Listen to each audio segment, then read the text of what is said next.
Les enfants de ma sœur ont frappé à ma porte, à 2 heures du matin.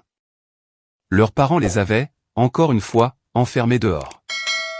Alors, je lui ai donné une leçon, qu'elle n'oubliera jamais. J'ai besoin de me libérer de ce poids, car ce qui s'est passé il y a 3 mois, m'empêche encore de dormir la nuit, mais pas pour les raisons que vous pourriez croire. Parfois, faire ce qui est juste, implique de regarder quelqu'un qu'on aime, affronter les conséquences de ses propres actes. Et j'essaie encore de comprendre, si je suis l'héroïne, ou la méchante de cette histoire. Ma sœur, Nathalie, a toujours été l'enfant prodige. En grandissant, elle ne pouvait rien faire de mal, aux yeux de nos parents. Elle obtenait des 20 sur 20 sans aucun effort, elle a épousé son amour de lycée, Brett Morrison, à 23 ans, et elle a eu 2 enfants absolument parfaits, avant même d'avoir 30 ans. Pendant ce temps, j'étais la déception perpétuelle, celle qui a mis 6 ans pour finir l'université, qui n'arrivait pas à garder une relation stable, et qui a choisi une carrière discutable de graphiste en freelance, au lieu de quelque chose de stable. Les dîners de famille étaient de véritables séances de torture, où maman me posait des questions pointues sur ma vie, tout en faisant les louanges de la toute dernière réussite de Nathalie. J'ai acheté ma maison de ville à Riverside, il y a 5 ans, juste au coin de la rue, de l'immense villa de Nathalie et Brett. Grosse erreur. Ce que je pensais être pratique pour les réunions de famille, s'est transformé en mon pire cauchemar personnel. Nathalie avait 2 enfants, Emma, qui a 10 ans maintenant, et Tyler, qui vient de fêter ses 7 ans. Des enfants adorables. Honnêtement, c'est ce qui a rendu toute cette situation encore bien pire. La première fois que c'est arrivé, c'était en juin dernier, il y a environ 8 mois maintenant. J'ai été réveillé par des coups frénétiques à ma porte, à 1h47 du matin. Je suis descendu en titubant dans mon pyjama, désorienté et terrifié, pensant que quelqu'un était en train de mourir. Au lieu de cela, j'ai trouvé Emma et Tyler sur le pas de ma porte, en pyjama. Emma pleurait à chaudes larmes, et Tyler frissonnait, dans l'air frais de la nuit. « Tante Tania, on ne peut pas rentrer », sanglotait Emma. La porte est fermée à clé. Mon sang n'a fait qu'un tour. Je les ai fait entrer à la hâte, je les ai enveloppés dans des couvertures, et j'ai immédiatement appelé Nathalie. Le téléphone a sonné 8 fois, avant de tomber sur la messagerie. J'ai essayé le numéro de Brett. Même chose. J'ai dû appeler chacun d'eux au moins 15 fois, au cours de l'heure qui a suivi, pendant que les enfants s'endormaient sur mon canapé, épuisés par la peur, et par l'adrénaline. En regardant ces 2 petits corps, recroquevillés sur mon canapé d'angle, j'ai ressenti une rage protectrice, que je n'avais jamais éprouvée auparavant. Emma avait le bras posé sur Tyler, même dans son sommeil, essayant de le protéger. Ils avaient marché pendant 3 pâtés de maison, par une température de 4 degrés, vêtus de rien d'autre que de fins pyjamas en coton, et de chaussettes. Pas de chaussures. Les lèvres de Tyler avaient une légère teinte bleutée, quand j'avais ouvert la porte. J'ai préparé du chocolat chaud, même s'il dormait déjà, juste au cas où il se réveillerait. Ensuite, je me suis assise dans mon fauteuil, et j'ai fixé mon téléphone, en le suppliant de sonner. Tous les scénarios possibles ont défilé dans mon esprit. Un accident de voiture, l'hôpital. Quelque chose de légitimement catastrophique, qui pourrait expliquer pourquoi 2 parents laisseraient leurs enfants vulnérables de la sorte. Mais au fond de moi, je savais que ce n'était pas une urgence. C'était de la négligence.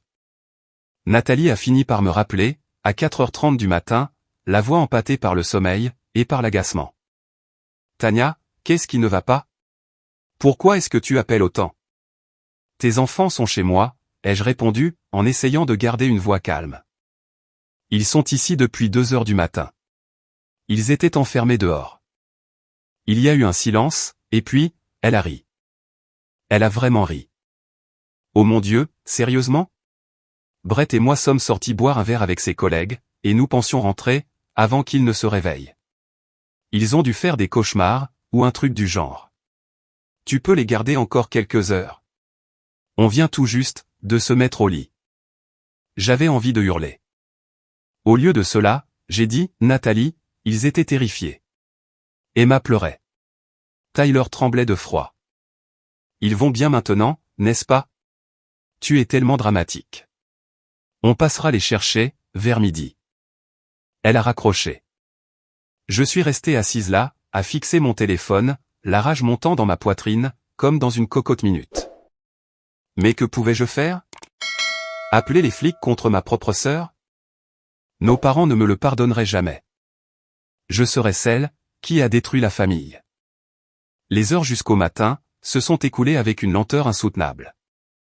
J'allais voir Emma et Tyler, toutes les 20 minutes, réajustant les couvertures et m'assurant qu'ils respiraient régulièrement.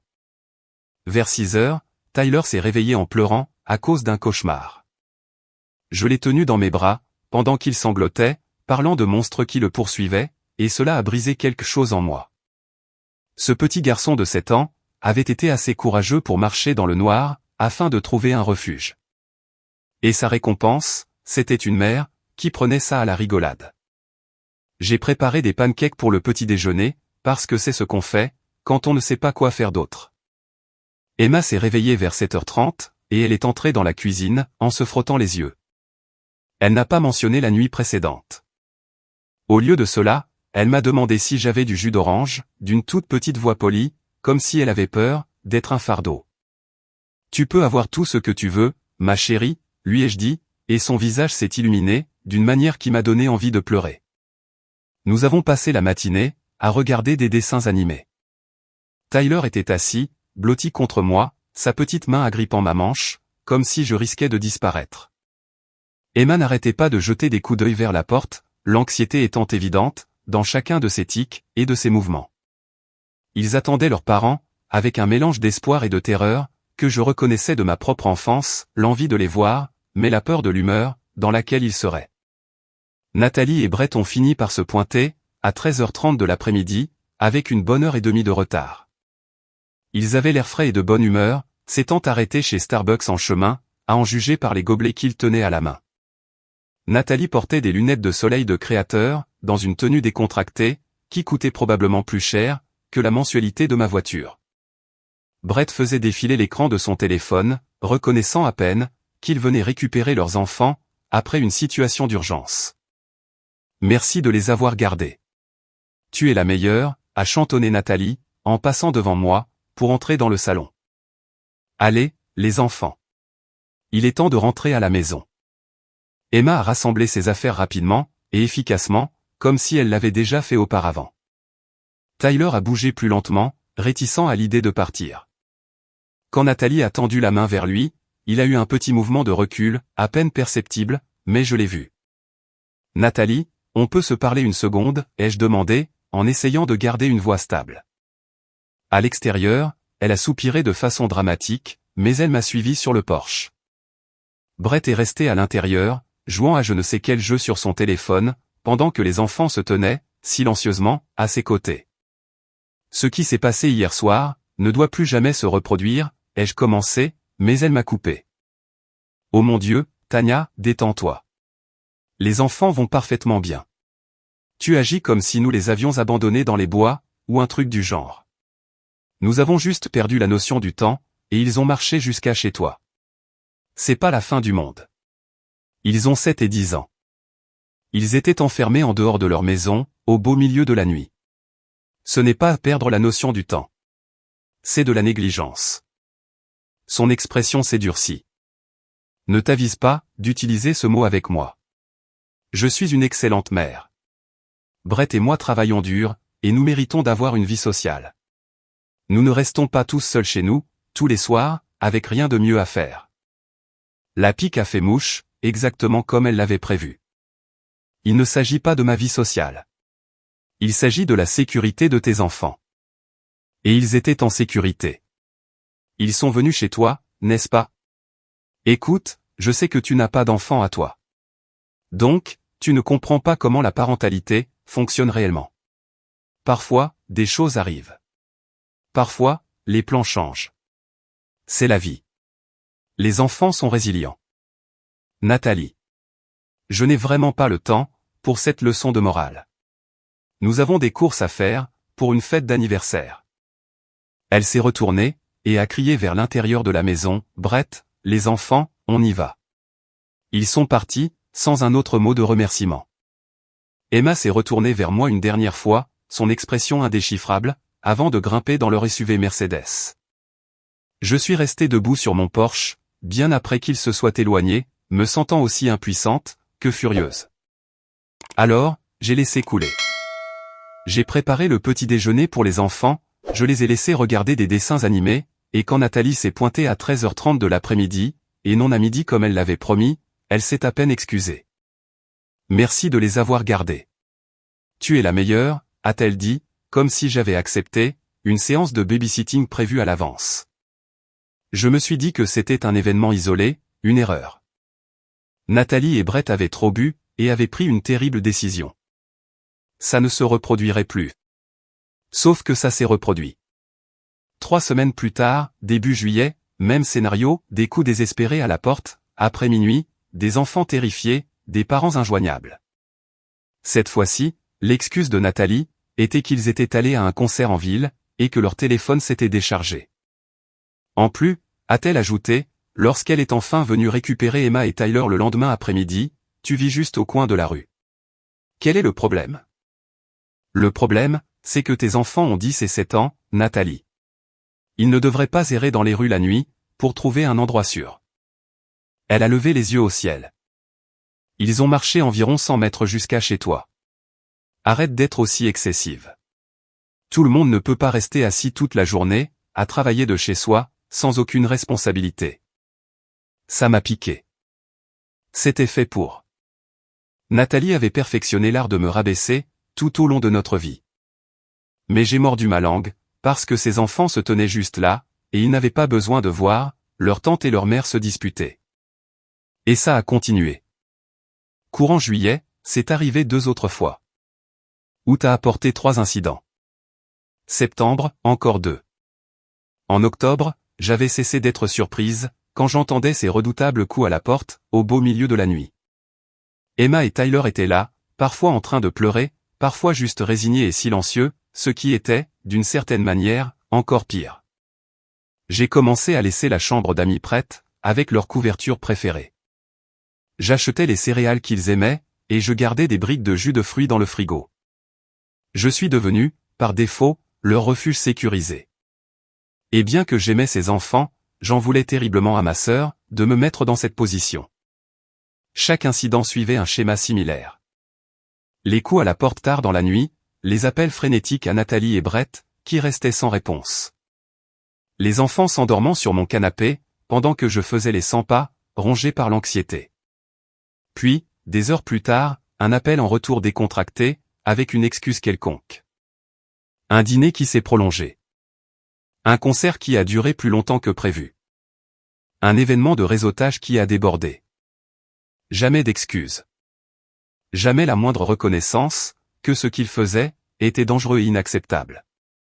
La 4e fois que c'est arrivé, j'ai essayé de tout documenter, dans un email adressé à Nathalie. J'ai exposé mes inquiétudes, de manière claire et calme. J'ai expliqué que les enfants avaient peur, que ce schéma était néfaste, et que je m'inquiétais pour leur sécurité. Je l'ai envoyé à 3h du matin, pendant qu'Emma et Tyler dormaient, dans ma chambre d'amis.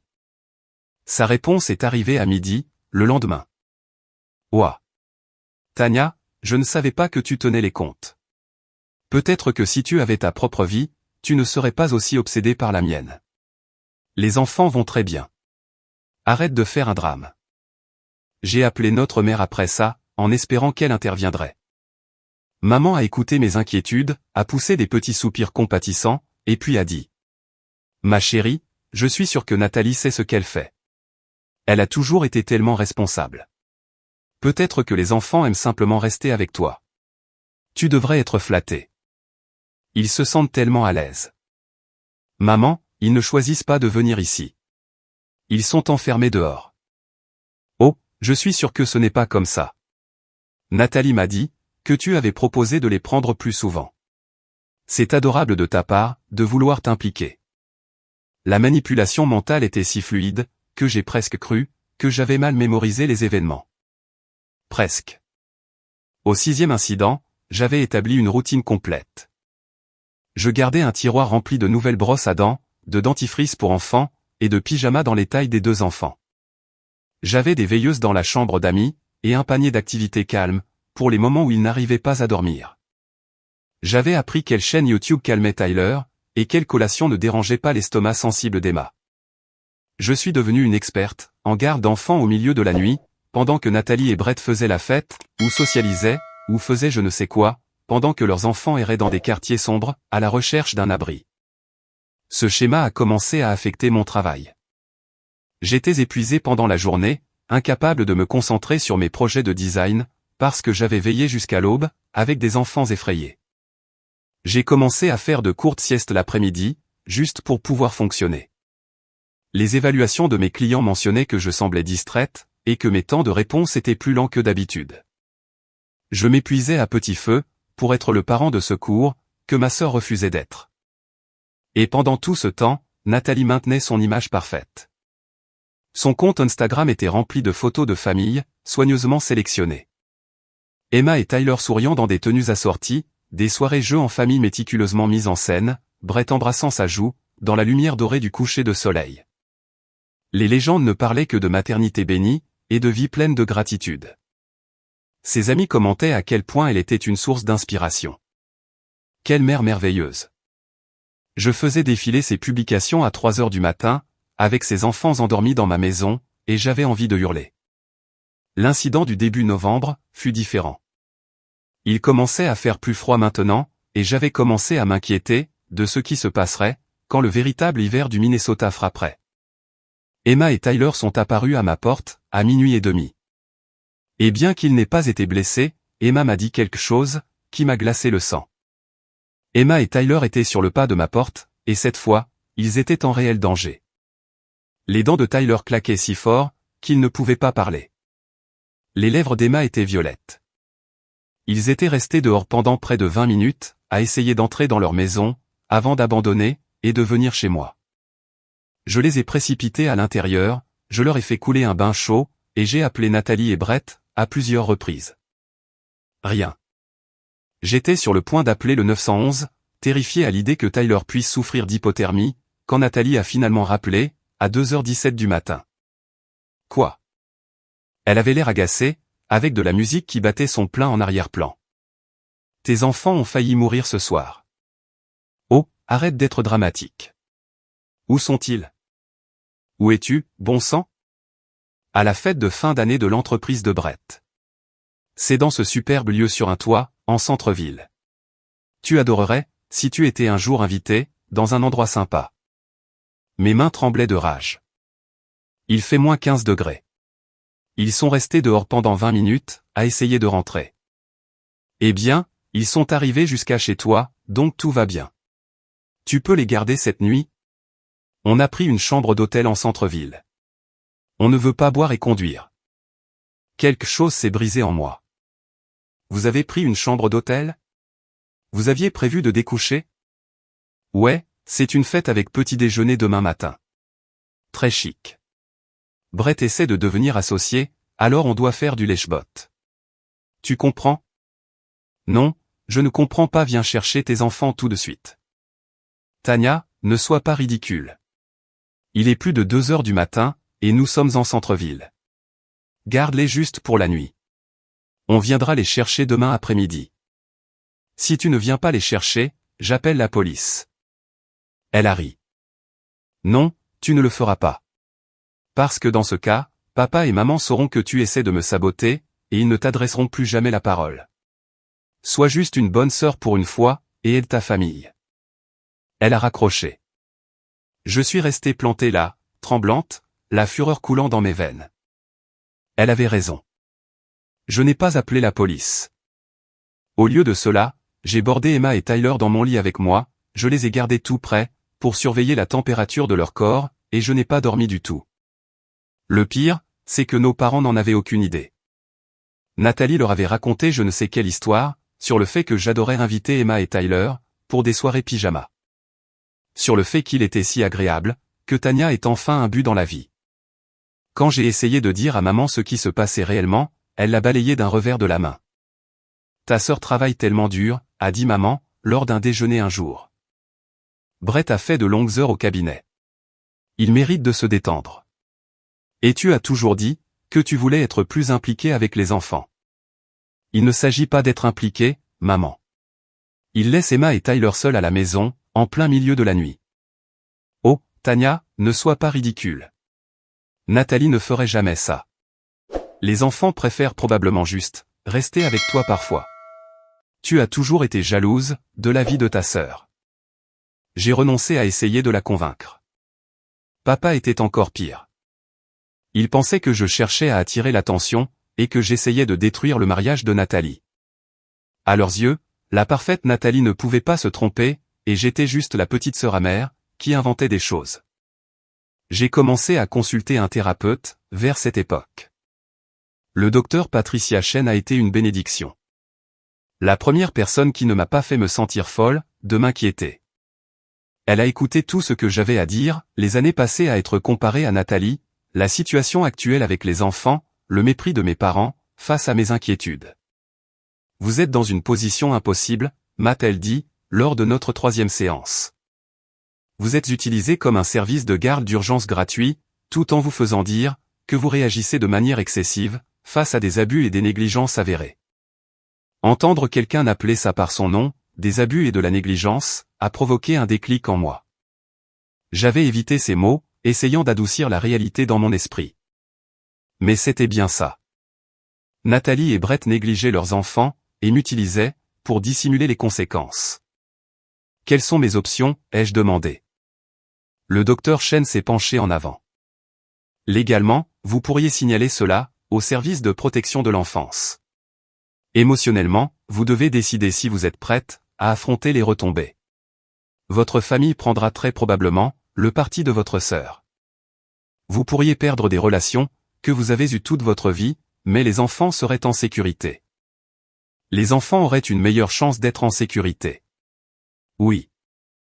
J'ai vécu avec cette information pendant des semaines, la retournant dans mon esprit, comme une pierre. Chaque fois que je décidais de passer l'appel, j'imaginais le visage de maman, quand elle l'apprendrait. La déception de papa. La rage de Nathalie.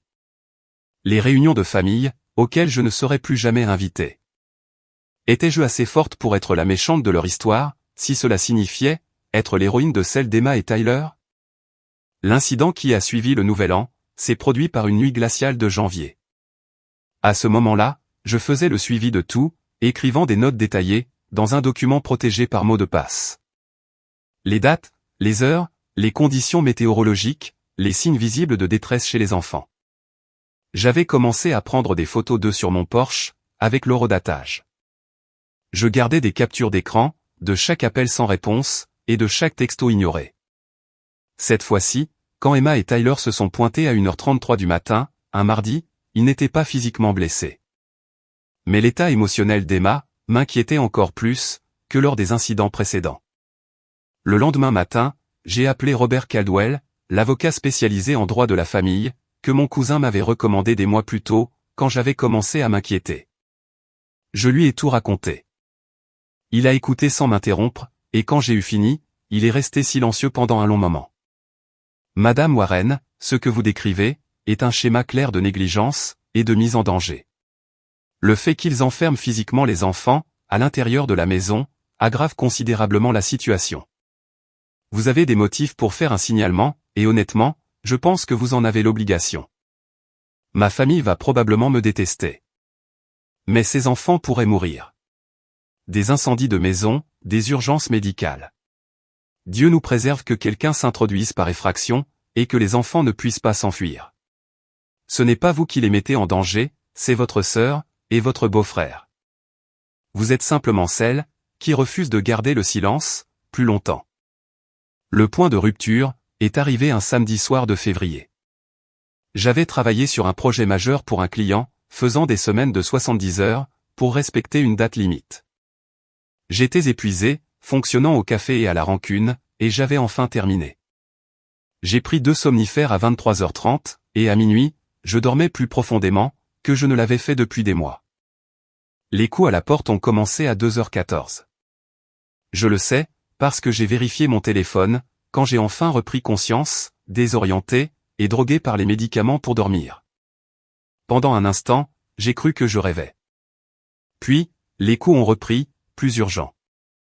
Je me suis traîné en bas, et j'ai ouvert la porte. Emma et Tyler se tenaient là, mais cette fois-ci, c'était différent. Tyler avait une ecchymose sur le front. Emma saignait, à cause d'une égratignure au genou. Qu'est-ce qui s'est passé? Je les ai tirés à l'intérieur, le cœur battant à tout rompre, le brouillard des médicaments se dissipant sous l'effet de l'adrénaline. La voix d'Emma tremblait, pendant qu'elle m'expliquait. On a essayé de rester à l'intérieur cette fois. On a vraiment essayé. Mais papa et maman sont partis à 21h. Et puis Tyler a fait un mauvais rêve, et je n'arrivais pas à le calmer, et il pleurait tellement fort. Je pensais qu'il rentrerait à la maison, si on attendait un peu, mais ils ne l'ont pas fait. Alors on a essayé de sortir pour venir ici, mais la porte d'entrée était verrouillée de l'extérieur. On a dû passer, par la fenêtre de la chambre de Tyler. Mes mains ont commencé à trembler. La chambre de Tyler était au premier étage. Ils avaient grimpé sur le toit du garage, et avaient sauté en bas, pour venir jusqu'à moi. C'est comme ça que Tyler avait eu son bleu. Et Emma s'était écorché le genou, assez gravement pour saigner. J'ai nettoyé leurs blessures, avec des mains tremblantes, je leur ai donné du jus et des biscuits, parce que je ne savais pas quoi faire d'autre, et j'ai appelé Nathalie et Brett, encore et encore. Aucune réponse, ni de l'un ni de l'autre. J'ai essayé maman, j'ai essayé papa. C'était le milieu de la nuit, et ils n'ont pas décroché. Mes mains n'arrivaient pas à cesser de trembler, pendant que je tamponnais de l'antiseptique, sur le genou d'Emma. Elle a grimacé, mais n'a pas crié. Et ce sang-froid, chez une enfant de 10 ans confrontée à la douleur, m'a terrifié, plus que tout le reste. Elle avait appris, à ne pas faire d'histoire. Elle avait appris, que ses besoins étaient dérangeants. Est-ce que ça fait très mal, ai-je demandé doucement. Ça va, a-t-elle murmuré. Je suis désolé qu'on t'ait encore dérangé. Ces mots m'ont anéanti. Une enfant qui s'excuse, pour avoir cherché la sécurité. Je l'ai serrée dans mes bras, et je me suis autorisé à pleurer, chose que je retenais depuis des mois. Emma m'a rendu mon étreinte, et j'ai senti son petit corps se détendre contre le mien, comme si elle avait emmagasiné de la tension, depuis tellement longtemps. Elle avait oublié, ce que ça faisait de lâcher prise. Tyler était assis sur le canapé, son front contusionné accrochant la lumière, et je l'ai examiné de plus près. La peau ne s'était pas fendue, mais l'enflure m'inquiétait. Il pouvait avoir une commotion cérébrale. Il pouvait avoir des os cassés. Ils avaient sauté du toit du premier étage, parce qu'ils ne pouvaient pas sortir autrement, parce que leurs parents les avaient physiquement enfermés à l'intérieur, comme des prisonniers. Tyler, mon grand, comment as-tu atterri quand tu as sauté, ai-je demandé, en essayant de garder une voix calme. Sur mes pieds d'abord, mais ensuite je suis tombé en avant, a-t-il dit, d'un ton très pragmatique. Emma m'a aidé à me relever. Ça n'a pas fait si mal. L'adrénaline avait dû masquer la douleur. Je l'ai examiné attentivement. Pas d'os manifestement cassés, pupilles égales et réactives, il bougeait tous ses membres sans difficulté. Mais je n'étais pas médecin. Il devait être examiné correctement. Le genou d'Emma avait nécessité un nettoyage soigneux, et 3 pansements papillons, pour refermer la partie la plus profonde de l'éraflure. À 4h du matin, alors que Nathalie n'avait toujours pas rappelé, j'ai pris ma décision, même si elle se pointait demain avec une excuse, même si elle les ramenait à la maison en promettant que c'était la dernière fois, je ne pouvais pas laisser ça continuer. L'escalade était trop dangereuse. La prochaine fois, l'un d'eux pourrait ne pas avoir autant de chance. La prochaine fois, Tyler pourrait se briser le cou, en sautant de ce toit. La prochaine fois, il n'y aurait peut-être pas de prochaine fois. À 4h du matin, j'ai pris une décision, qui allait tout changer. J'ai appelé les services de protection de l'enfance, CPS. Ma voix tremblait, pendant que j'expliquais la situation, à l'agent d'accueil. J'ai donné les dates, les heures, et les détails de chaque incident, survenu au cours des 8 derniers mois. Je leur ai parlé de ce soir, de la fenêtre, des blessures. L'agent m'a écouté en silence, et m'a dit que quelqu'un ferait un suivi, dans les 48 heures. Ensuite, j'ai fait quelque chose, que j'évitais depuis des mois. J'ai sorti mon téléphone, et j'ai ouvert l'application de mémos vocaux. À chaque fois qu'Emma et Tyler s'étaient pointés, j'avais eu la présence d'esprit d'enregistrer l'horodatage, de prendre des photos d'eux sur mon Porsche, et de faire des captures d'écran, de mes appels sans réponse à Nathalie et Brett. J'avais 8 mois de documentation. J'ai tout envoyé au CPS, ainsi qu'à mon avocat, Robert Caldwell, que j'avais consulté 3 semaines plus tôt, quand je m'étais enfin avoué, que ça ne pouvait plus durer. Emma et Tyler se sont endormis vers 5 heures. Je n'ai pas dormi du tout. Je me suis assise dans mon salon, buvant du café, et attendant les retombées que je savais imminentes. Nathalie est arrivée à 14 heures, le dimanche après-midi. Elle n'a pas frappé. Elle avait une clé de chez moi, que je lui avais donnée il y a des années, pour les urgences. Elle a fait irruption dans mon salon, où j'étais assise avec Emma et Tyler, en train de regarder un film, et son visage était rouge de fureur. « Qu'est-ce que tu as fait, bordel ?» a-t-elle sifflé, en essayant de baisser la voix, mais sans y parvenir. Les CPS ont débarqué chez nous, ce matin. Ils nous ont interrogés. Ils ont interrogé les enfants. Ils parlent d'une enquête. Je me suis levé lentement. Peut-être devrais-tu discuter de ça dehors, pour que les enfants n'aient pas à l'entendre. Non, je veux qu'ils entendent, ce que leur tante a fait à leur famille. Elle s'est tournée vers Emma et Tyler. Est-ce que vous saviez, que tante Tania a appelé la police, contre papa et maman? Est-ce que vous saviez, qu'elle leur a dit que nous étions de mauvais parents? Emma s'est mise à pleurer. Tyler avait l'air confus et effrayé. Quelque chose en moi a craqué. Sors de chez moi. Nathalie a écarquillé les yeux. Pardon? J'ai dit sors. Prends tes enfants, pars, et rends-moi ma clé en sortant. Tu n'es pas sérieuse.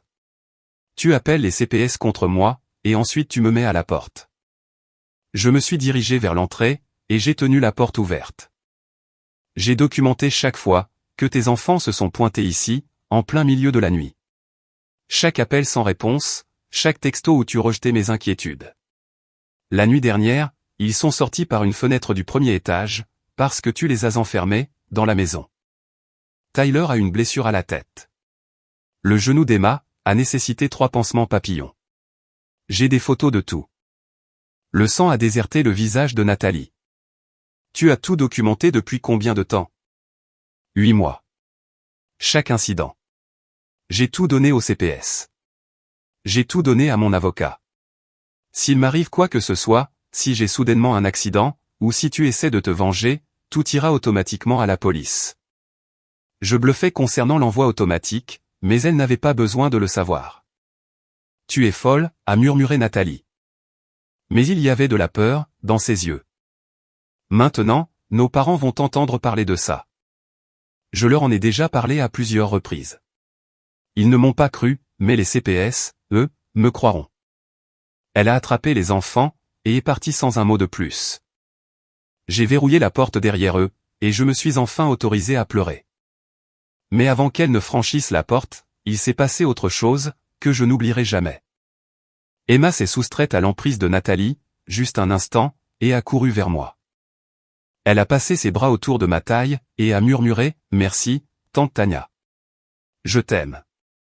L'expression de Nathalie quand elle a entendu ça, le choc, la blessure, la rage, aurait été satisfaisante, si toute la situation n'était pas aussi tragique. Elle a arraché Emma à moi sans ménagement, et j'ai vu Emma tressaillir. Une chose de plus à ajouter, à mon catalogue mental d'inquiétudes. Dès qu'ils sont partis, j'ai appelé Robert Caldwell, pour le tenir au courant. Il m'a dit de documenter le comportement menaçant de Nathalie, son refus de reconnaître le danger dans lequel elle avait mis ses enfants, et surtout la façon, dont elle avait essayé d'intimider les enfants, en les forçant à assister, à sa confrontation avec moi. Elle est dans l'escalade, m'a prévenu Robert. Les gens comme votre sœur, ne réagissent pas bien à la perte de contrôle.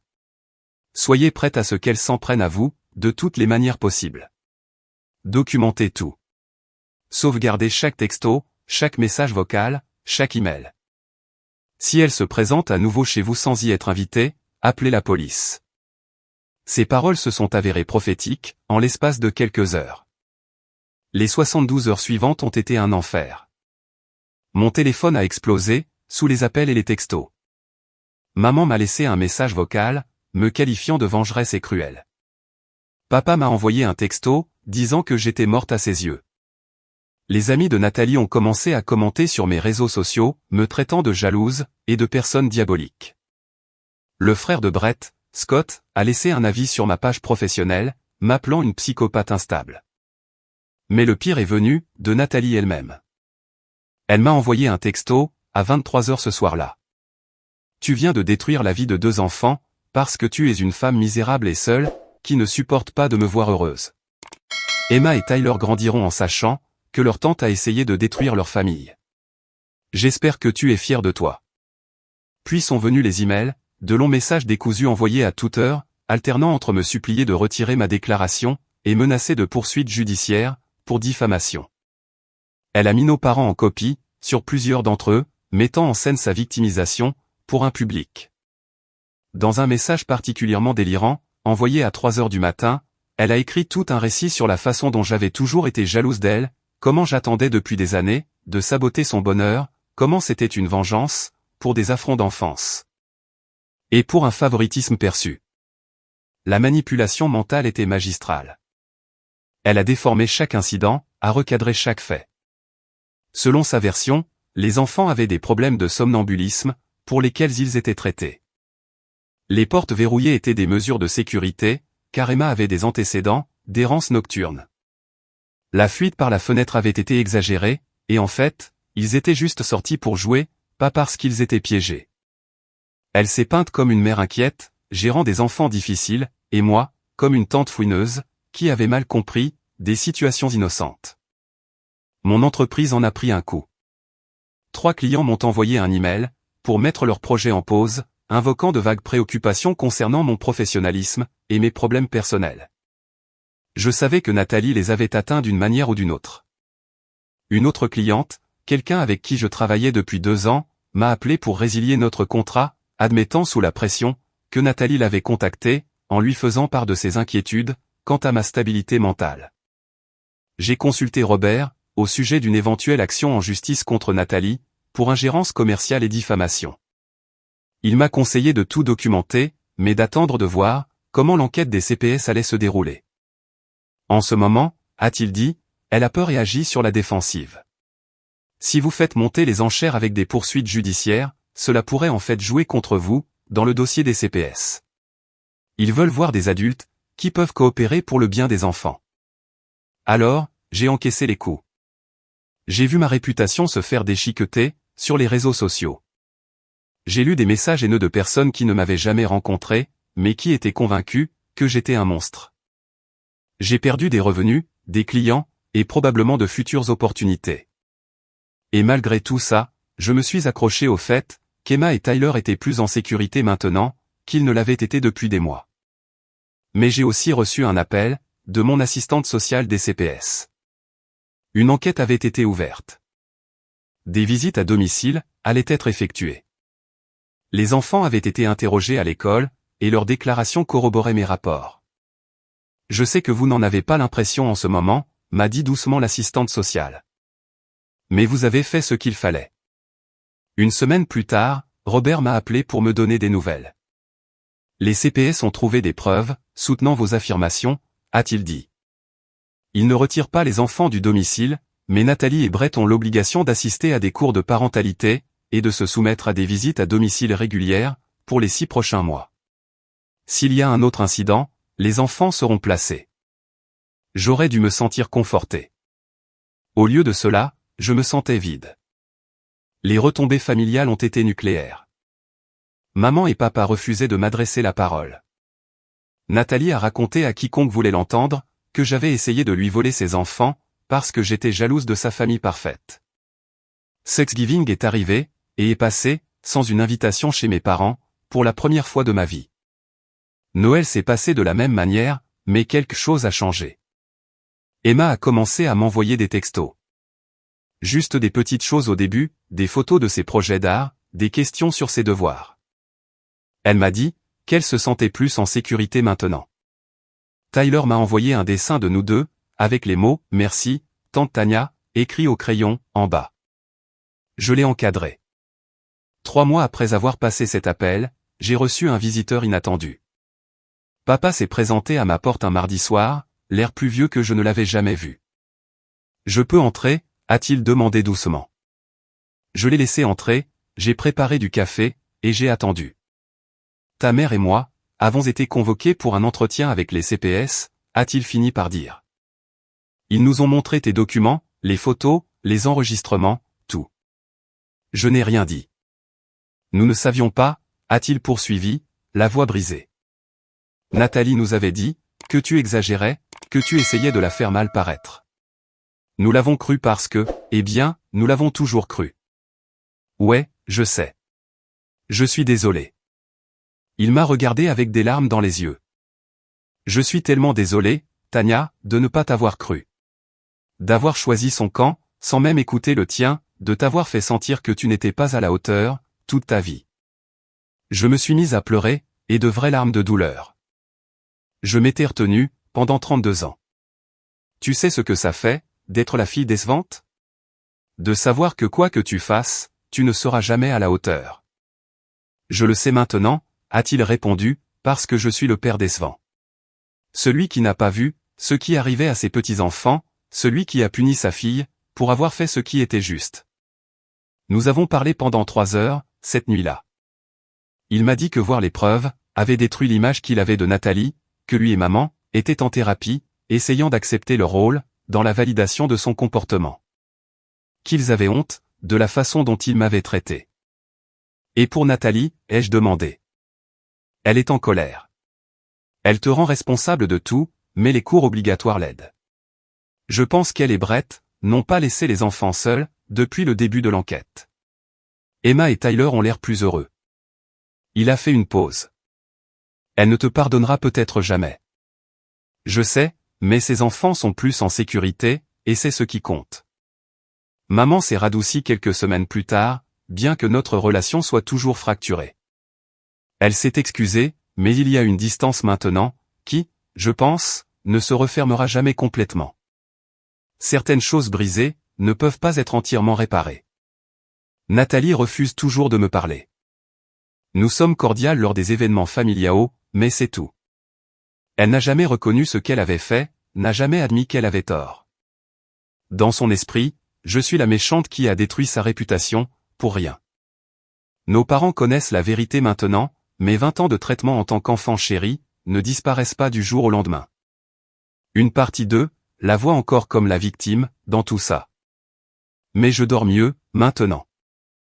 Je ne sursaute plus au moindre bruit, terrifié à l'idée de retrouver ses enfants, sur le pas de ma porte. Emma et Tyler sont en sécurité. C'est ce qui compte. La semaine dernière, Emma a demandé si elle pouvait venir, passer le week-end chez moi. Une vraie soirée pyjama, planifiée et approuvée par ses parents. Nathalie l'a autorisée, probablement parce qu'un refus l'aurait fait mal paraître, aux yeux des CPS.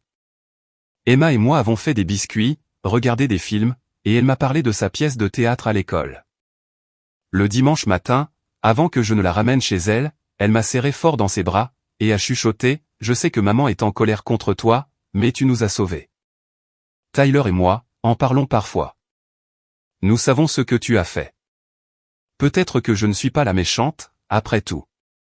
Peut-être que je suis juste la personne, qui les a suffisamment aimés, pour tout risquer, afin de les garder en sécurité. Et si ma sœur ne me pardonne jamais, si ma famille ne me fait plus jamais totalement confiance. Si je suis toujours perçue comme la fauteuse de troubles, qui a ruiné l'image parfaite de Nathalie. Eh bien, je peux vivre avec ça, parce qu'Emma et Tyler sont vivants, en sécurité, et qu'ils ne sortent plus par les fenêtres du premier étage, au beau milieu de la nuit. Parfois, aimer signifie se faire détester. Parfois, protéger des enfants signifie détruire sa relation avec leurs parents. Parfois, faire ce qui est juste vous coûte tout. Mais je le referai, sans hésiter une seule seconde.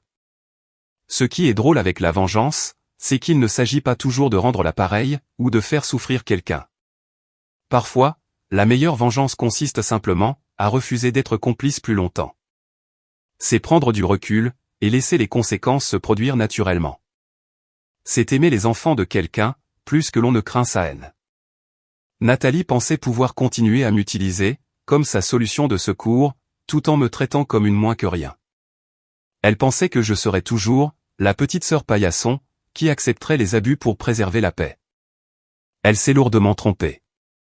Ma relation avec mes parents, guérit lentement. Ils essaient de faire amende honorable, de me voir comme une personne à part entière, plutôt que comme l'ombre inférieure de Nathalie. Papa m'emmène déjeuner, tous les vendredis maintenant. Maman m'a invité à faire du shopping le week-end dernier, juste nous deux, pour la première fois depuis que je suis adolescente. C'est gênant, et parfois douloureux, mais c'est déjà ça. Quant à Nathalie et Brett, les cours obligatoires des CPS ont apparemment été une prise de conscience. Selon papa, ils ont commencé une thérapie de couple, et des conseils individuels. Les enfants s'épanouissent. Emma est sur le tableau d'honneur, et Tyler a rejoint l'équipe de foot. Ce ne sont pas des parents parfaits aujourd'hui, mais ce sont des parents présents, et c'est un début. Mon entreprise se porte mieux que jamais. Il s'avère que défendre ce qui est juste, même quand cela vous coûte tout, forge le caractère et la confiance en soi. J'ai pris de plus gros clients, j'ai augmenté mes tarifs, et j'ai commencé à donner des cours de design en ligne. Ce revenu passif m'a donné une liberté que je n'avais jamais eue auparavant. Certaines personnes disent que j'aurais dû gérer ça différemment, que j'aurais dû essayer plus fort de régler le problème avec Nathalie, en privé. Mais j'ai essayé. Pendant 8 mois, j'ai essayé de lui parler, à elle, à mes parents, à quiconque voulait m'écouter. Parfois, il n'y a pas de solution parfaite. Pas de moyen de réparer les choses, sans les briser d'abord. Emma m'a envoyé un texto, la nuit dernière. Papa et maman nous emmènent au cinéma demain. Ils nous ont demandé ce qu'on voulait voir. Ils nous demandent vraiment notre avis, maintenant. Voilà ma vengeance. Pas de la destruction, ou de la souffrance, mais du changement. Un changement réel et significatif, qui protège 2 enfants, qui méritaient tellement mieux. Si Nathalie me déteste pour toujours, mais aime mieux ses enfants, grâce à ce que j'ai fait, alors j'accepterai ce marché, à chaque fois. Je ne suis pas l'enfant prodige. Je ne le serai jamais. Mais je suis la tante qui était là à 2 heures du matin, quand personne d'autre ne l'était. Je suis la personne, qui a choisi la sécurité des enfants, plutôt que l'approbation familiale. Je suis la femme, qui a enfin arrêté de se laisser marcher sur les pieds. Et vous savez quoi? C'est plus que suffisant.